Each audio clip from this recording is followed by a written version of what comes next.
হঠাৎই মনে হলো একটু বিরিয়ানি খাই, কিন্তু বাজারে যাই চিকেন আনবে কে, তাই মা বললো ডিম বিরিয়ানি বানাই।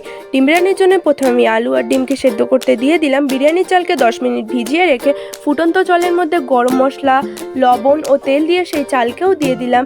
বেরেস্তার জন্য পেঁয়াজকেও ভেজে নিয়েছি, ডিম ও আলুকেও ভেজে নিয়েছি। একটা কড়ার মধ্যে তেল, তেজপাতা, শুকনো লঙ্কা, জিরে দিয়ে ভালো করে ভেজে নিলাম। ভেজে নেওয়ার পর আদা, রসুন ও পেঁয়াজ বাটা দিয়ে সেটাকে ভালো করে ভেজে নিলাম।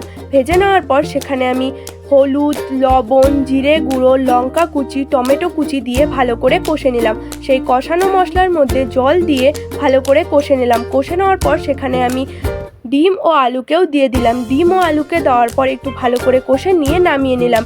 নামিয়ে নেওয়ার পর একটা পাত্রের মধ্যে ঘি ভালো করে মাখিয়ে দেওয়ার পর ভাত, বেরেস্তা, বিরিয়ানি মশলা, ধনে পাতা এবং ঘি দিয়ে সেই সবজিটাকেও দিয়ে দিলাম। দেওয়ার পর এভাবে আমি 2-3টা লেয়ার করে নিলাম।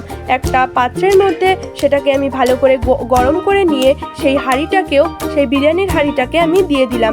দিয়ে দেওয়ার পর সেটাকে নামিয়ে নিয়ে পরিবেশন করলেই হয়ে গেল ডিম বিরিয়ানি। আপনাদের কেমন লেগেছে সেটা অবশ্যই বলবেন এবং আপনারা বানিয়ে খাবেন, কেমন হয়েছে আমাদের বলবেন। Thank you.